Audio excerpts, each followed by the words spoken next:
Former President Donald Trump is increasingly focusing on a goal that has remained elusive since his days in the White House repealing Obamacare, also known as the Affordable Care Act.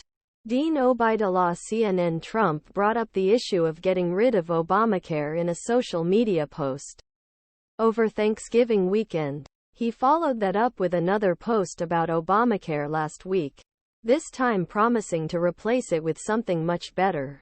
America will have one of the best health plans anywhere in the world, Trump wrote. During a campaign stop in Iowa on Saturday, the former president again detailed this latest obsession, calling Obamacare a disaster and vowing to do something about it. These latest statements stunned some political pundits, including Republican strategists, who feared comments would hurt GOP in 2024 elections. Given ACA's broad popularity, it's a risky political move. But Trump's recent attacks on Obamacare are notable for another reason. If the past is any guide, it's unlikely that a fantastic healthcare plan is actually in the works. Trump made a similar promise to repeal Obamacare during the 2016 presidential campaign. After Trump was elected, he repeatedly promised to deliver an extraordinary healthcare plan. This was a promise he made until the last months of his presidency. But he could not fulfill it. The truth is that Trump's latest pledge to repeal Obamacare isn't about politics. Trump has other goals. First, he believes that following President Obama's signature success is a good thing for his base. The ACA has support nearly 60% of Americans, so he might seem like an unlikely target political attack, other than the fact that Obama is deeply unpopular with GOP base. Among Republicans, only 18% approved of Obama's handling of his 2 terms in the White House.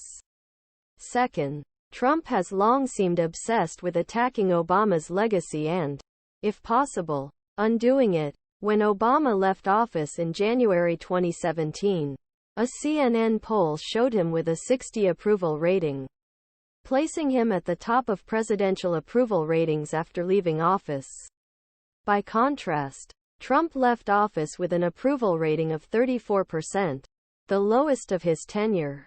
These numbers must have resonated with a boastful man who always seemed obsessed with being the biggest and the best. Trump may also be engaging in a classic political sleight of hand maneuver. The more media talks about Obamacare, the less press attention there may be on 91 charges he faces.